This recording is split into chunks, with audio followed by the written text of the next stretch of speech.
Tuesday, January 21, 2014, 7:01 p.m. It's been a long day at the office, and I've been under the hammer for most of it, but I'm still here. Why?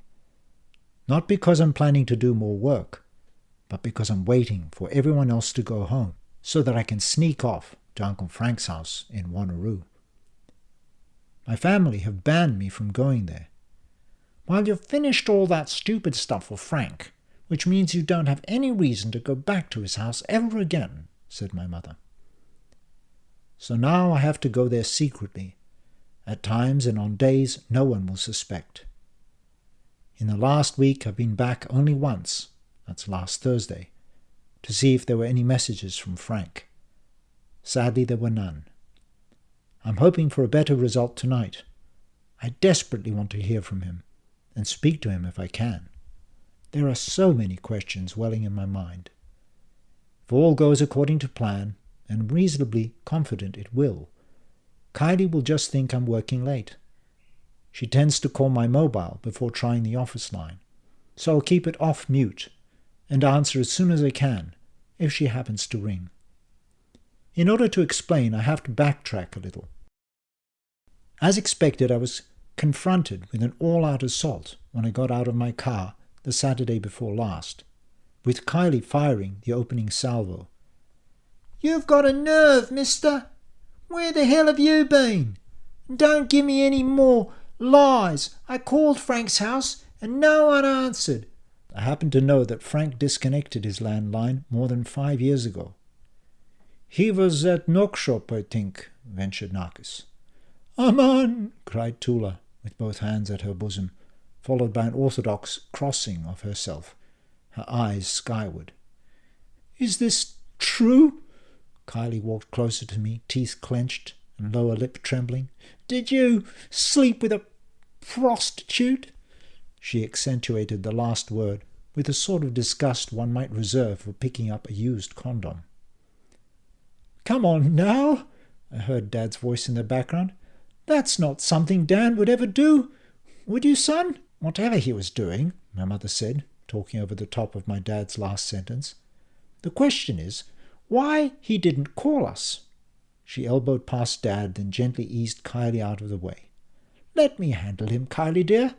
In cases like this, a mother still has some authority, particularly with a boy like Daniel." Abruptly she prodded me in the right pectoral with her fat index finger, making me flinch. "Well, out with it. What in the world were you thinking? We were worried sick, all of us. Your father even called the police to report you as a missing person." "Yes, and I go down to Smith Street in Highgate to look for your car in case I see it outside the knock shop," said Narcus. For those who don't know, Highgate is notorious for its sex industry. I was left wondering how exactly Narcus knew to go looking down Smith Street in particular. Somewhere behind the front line, I could hear Kylie bursting into tears, followed closely by some sniffling from Tula. With rising desperation, I looked around hoping to see at least one friendly face, but even Jim just shook his head sadly, turned and walked away. My father wore an expression more pained than ever. "I did not go to a knock shop!" My sudden explosion caused everyone to step back. I must confess that I felt somewhat emboldened by their reaction, so I continued yelling. "I was at Uncle Frank's, okay? You no speak like this, your father-in-law!" Narcus yelled back. "How dare you, Daniel! My goodness, I feel so ashamed!" As my mother said this, her voice rose a couple of octaves to soprano. Then she started to totter, a hand raised theatrically to her forehead. A still snivelling Kylie and a suddenly concerned Narcus came to her rescue and helped sit her down on the uneven paving amidst the tufts of yellowed couch grass. "That's enough shouting, son. Just tell us the truth, please," said Dad. I lowered my voice. "I am telling the truth, Dad. Look," I said, gesturing to everyone. "I'm really sorry, truly. I am. All that happened was this. I went to Frank's house in Wanneroo because I had a couple of small things left to sort out for his will. I felt tired, very tired, so I lay down on his bed and fell asleep. I had the phone on mute. Before I knew it, it was morning, and I had a barrage of messages waiting for me. Of course, this was all true up to a point anyway. Okay then, where are you always sneaking off to? Kylie was looking up from Mum, her face streaked with mascara-stained tears. Don't tell me it's just your Uncle Frank's. That's bullshit. Brad told me there was bugger all legal stuff to do. And he told me about you flirting with that black-haired tart in the restaurant. I turned to glare at Brad, but he was suddenly examining the scraggly canopy of ghost gums on our verge. You accuse me of having an affair, yet you're always going off somewhere secret. She seemed to register my surprise. You thought I had noticed, but I see everything, Kylie said, wagging her finger. Like, tell me, where did you get the nice new clothes? Her voice was as thick as syrup, and she was waving at me with a limp hand, gesturing from the tip of my head to my feet and back again. These? I glanced down at my uncle's shirt, now so thoroughly wet that it clung to my every contour, revealing pink skin underneath. They're Frank's. No, really, I needed something to change into this morning, and I found them in his cupboard. I noticed that no one seemed to believe me. I thought everything in that house now belonged to Picklejig, Brad muttered. So, if you take his stuff, he continued, his arms crossed, and one hand cradling his chin in deep concentration, that's like stealing. Then Brad turned to me to check his legal analysis, certainly out of habit. Isn't it? Personally, I think he go out on town, buy new clothes to impress some girls, said Narcus. He buy on the credit card because he no have no cash no more. Then he is blaming my daughter because he no can support her like proper man. He was no doubt referencing my one brief attempt to discuss a cut in household spending with Kylie. This is all total rubbish, I cried. As if, screamed Kylie. Everyone knows your uncle didn't dress like that. He only ever wore that stupid blue cardigan. I really didn't know how to answer this last point. In the end, I said, You know, I've had no one to help me sort out Frank's stuff. It's a bit like moving house all by yourself. I've had to go to his place and do it bit by bit. Last night I was tired after a long day at the office. Then I got even more tired doing work for Uncle Frank. Your bloody uncle, Kylie said, lifting her top lip into a snake-like sneer. I hate him. Son, you should have called us, said my father delicately. Any of us? I'm sorry, I just got tired. I was talking, but no one appeared to be listening anymore. Instead, they were all starting to disperse, abruptly and uniformly, as if by some sort of silent signal of the kind used by flash mobs. Tula, who was holding a tissue to her nose with a trembling hand, was grabbed at the elbow by Narcus and led away to their car, while Mum was helped to her feet by Dad and Kylie. Brad, standing at the back with his trademark rue-in-the-headlights expression, said in a cheery voice, Righto then, I'll be off if nobody needs me. Within a few minutes, Brad, Narcus, and Tula had driven away while Kylie, Mum, and Dad had disappeared inside. I was left on our driveway, the harsh sun now almost overhead, in the typically cloudless Perth sky, the heat rising to a tarmac shivering hum. I held my arms out, once again like Christ the Redeemer in Rio, but without a skerrick of wind there was nothing to dry the sweat oozing from every pore. Nonetheless, I stood there for some time. After all, I had every reason to believe it would be hotter inside the house. 7:06 p.m. So here I am, still waiting for Lana and Sonia to leave. I can hear their muffled voices of discontent permeating through the walls of the conference room, where they've been in lockdown, processing papers for an extensive discovery and inspection tomorrow. If they don't leave soon, I won't be able to go to Frank's, and yet another window of opportunity will be lost. But I can't risk someone being here and answering a call from Kylie and telling her that I'd left earlier. Finally, I hear the conference room door open. Lana is laughing, shaking her head so that her dark hair waves about. Sonia is looking somewhat wry. I observe that, for young people, they are already looking worn out. The legal profession can do this to you. Sonia notices I'm staring and says, "Hey Dan, have a good night." "Yeah, don't stay too late," adds Lana. They always say the same thing. I smile and wave weakly and turn back to my screen, which they can't tell has already been turned off. 7:22 p.m. I'm driving on the Mitchell Freeway, approaching the Burns Beach Road exit, and I'm thinking about Uncle Frank and his use of the 3D printer to travel. I simply haven't been able to fathom why he would do it. It seems clear to me that he's basically committing suicide every time, even though another person with his memories gets to keep on living. For some reason, my mind keeps going back to the time I went over to Rottnest Island with him on his little motor yacht. It would have been shortly after the incident where he cut his hand. I remember we were in his cabin at night, moored at Geordie Bay, playing Monopoly. Frank picked up one of the dice. "Tell me, Dan, when I cast this die, what number will come up?" 6, I guessed. "Nope, that's not right." "How do you know?" "Oh, I know." "No, you don't. There's no such thing as being a psychic. You told me so." "I don't need to be a psychic to know what number will come up." "Yes, you do." "No, I don't." Frank was giving me his curious Mona Lisa smile, and I stared back at him, puzzled, and more than a little annoyed. Frank was always doing these sorts of things, playing mind games, drawing subtle distinctions so as to trick me, or teach me, as he would say. He had a bit more black hair back then, and he smoothed it to one side with his hand, the scar on the back still fresh and somewhat pink. Eventually I blurted out, "Okay then, wise guy, tell me what you're going to roll. Go on."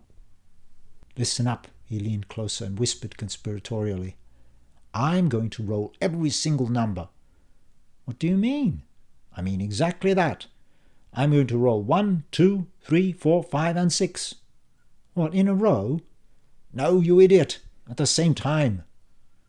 There was silence as I regarded him. The boat was rocking gently from side to side even in the smooth waters of the bay, and I could hear the odd splosh of water as it lapped against the hull. Frank was still grinning. Abruptly he threw the die onto the board. It was a 3. "Ha! Just a 3. "Sure. In this universe." "Oh, give me a break," I moaned. "What other universe is there?" It seemed to me a particularly weak mind game he was playing. "What other universe? Or how about the one in which a 1, 2, 4, 5, or 6 turns up? And that's just for starters." I suppose at this point I must have been giving him an adolescent withering look. I remember feeling tired, wanting to end the game early and go to bed. Outdoor stuff always makes me tired and sleepy. "Are you serious?" was all I could manage. "Deeply so, nephew," he said. "Just imagine, if I were to conduct an experiment on this boat with the same instrument, casting the same die out from the same start position, with the same escape velocity, landing surface, etc., I wouldn't be able to guarantee the same result, ever. Why do you suppose that is?" "Because the boat is rocking on the water and it'd stuff things up." "Sure, the rocking of the water makes the result unpredictable.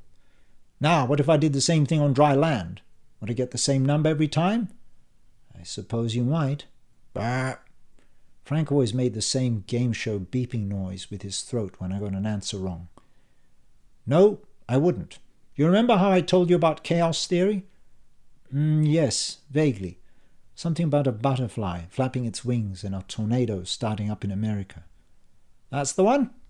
Well, it turns out that even on dry land, even in the most controlled circumstances, we can't be sure of any such thing, if for no other reason than that the movement of the Earth's crust, the movement of the Earth through space, even the expansion of space-time, affect everything. They affect things in much the same way as the waves affect this boat, just in a less obvious way. That's because the universe isn't static. It is in a constant state of flux. This is what gives rise to chaos theory." Okay, so why does that mean you get to roll 6 numbers instead of 1? Now that's an interesting question. When I cast the die, it becomes a matter of statistical probability, of chance. All we can say is that there is a 1 in 6 chance of getting a particular number. So what? Have you ever wondered what that actually means? For example, if I roll a die at least 6 times, will I get the number I want? Maybe, maybe not. You might even have to roll it 20 times before that happens. Exactly. So what does 1 in 6 even mean? I don't know. I can tell you, very little. Statistical probability is the least understood data tool we have. Sure, bookies use it to make a living, psychologists use it to examine the way we think and act, weather forecasters use it to try to predict the weather, and government statisticians use it to justify how they carve up the taxpayers' money. But these are all attempts at imposing some sort of certainty on a universe that is inherently uncertain. When we encounter chance in quantum mechanics, it freaks us out. It just doesn't make sense to say there is only a statistical probability that a particle is in a particular place at a particular time. None of that seems intuitive. By now I'm rubbing my eyes, totally confused. Cut to the chase, Uncle. What are you driving at? Frank leans in and smiles conspiratorially. Chance only starts to make sense if there are multiple universes coexisting simultaneously.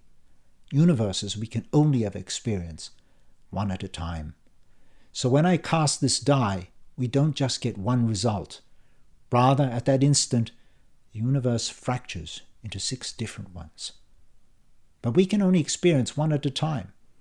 Instantly, there are 6 different Franks and 6 different Dans, each experiencing his own universe and thinking it's the only one.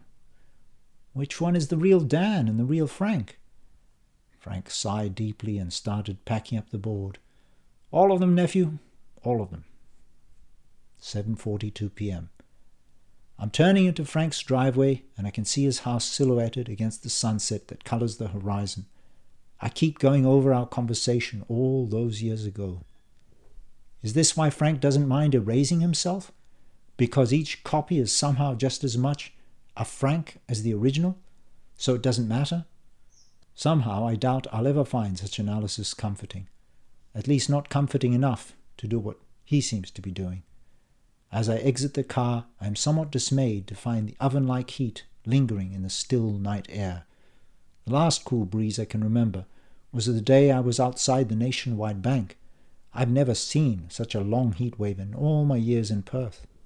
So much for Dixon's lament about global warming being a con.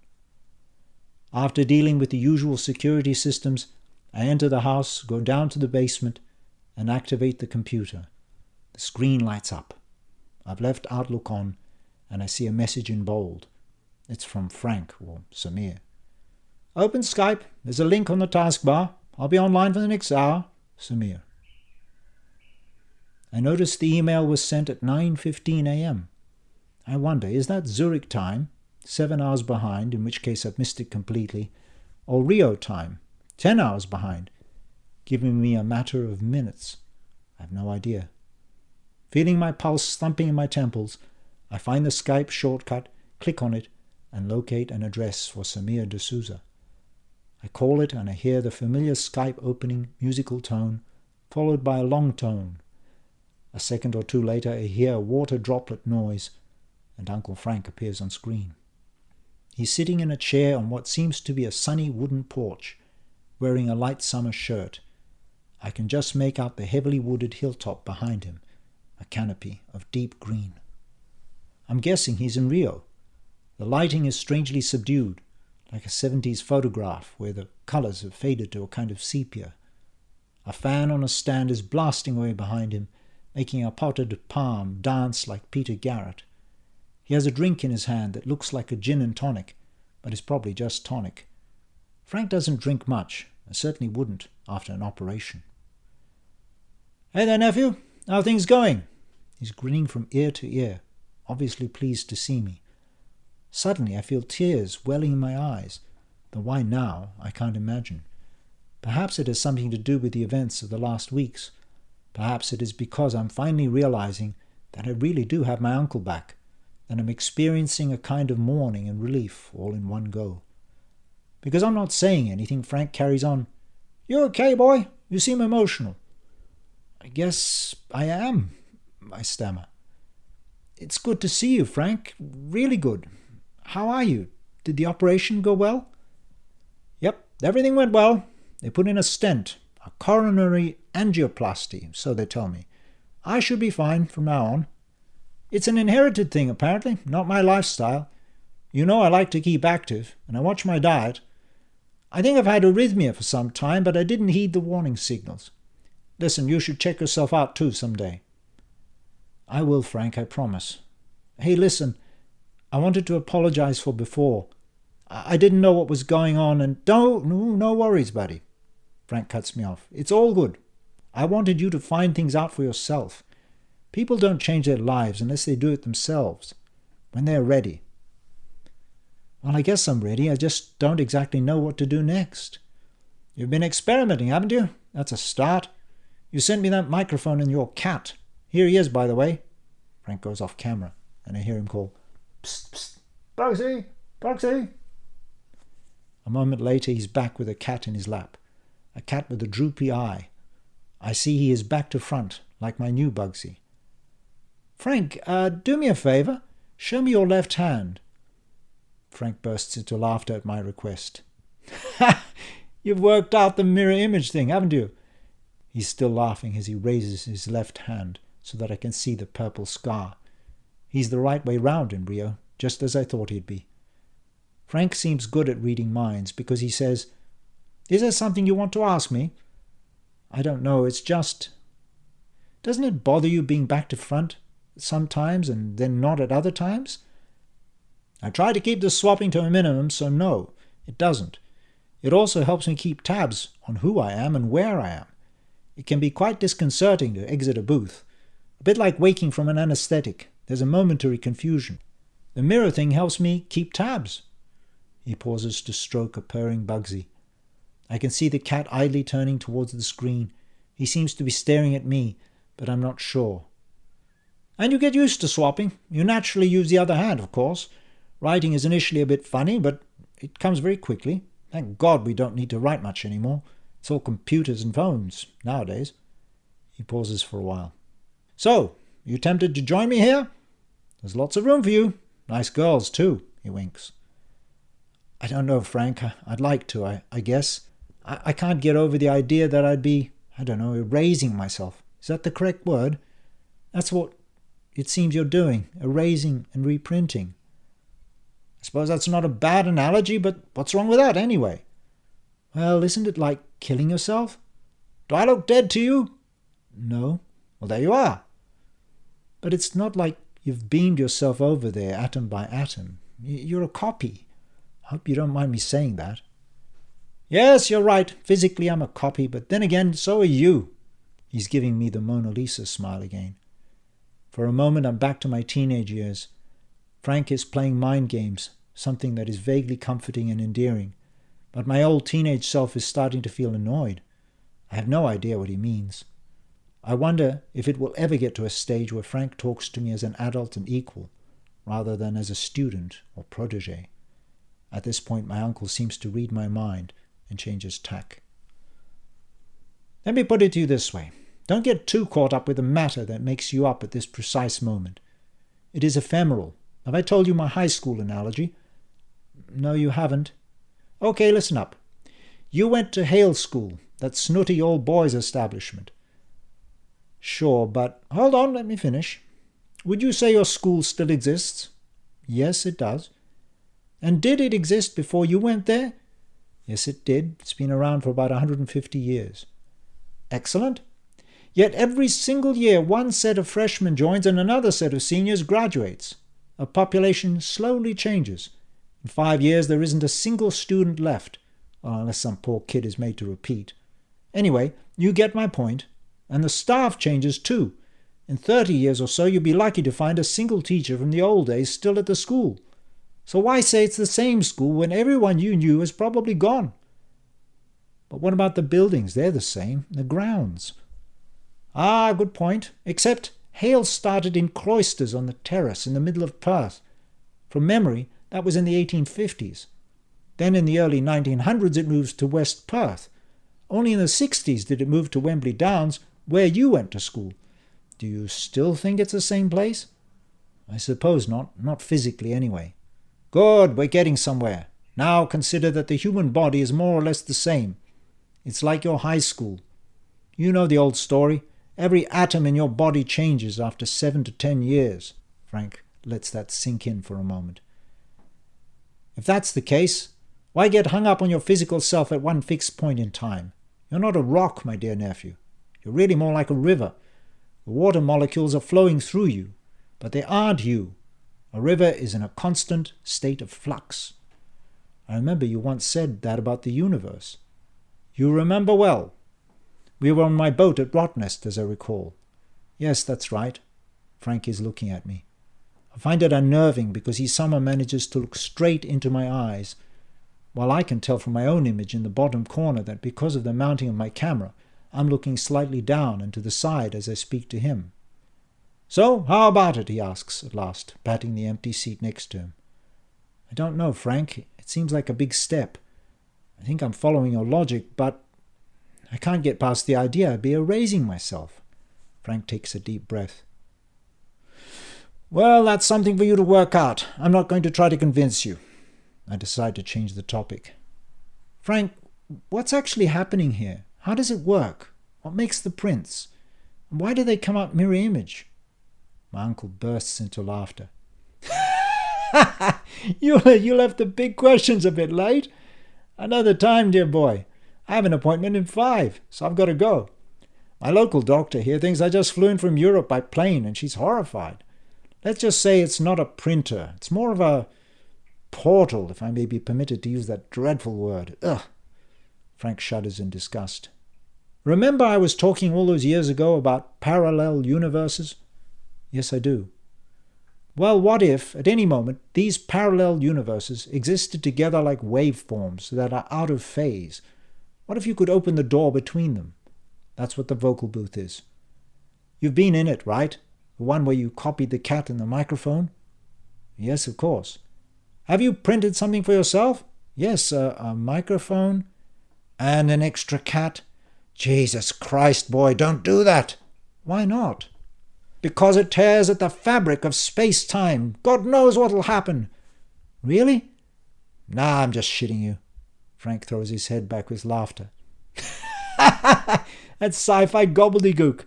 You can definitely make extra copies of a pet or even yourself. I just don't think it's a good idea. We can talk about why another time, but listen up. He becomes serious and leans in to the screen. Because this is important. When you print to the booth, you're not printing a thing. Instead, you're printing a moment in time.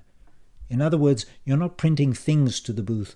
You're printing the booth as it was precisely when you pressed the record button. You're recording the walls, the floor, the ceiling, and everything in between. And when you print what you've recorded, you're printing all of that, because you're printing that exact moment. Why is this so important?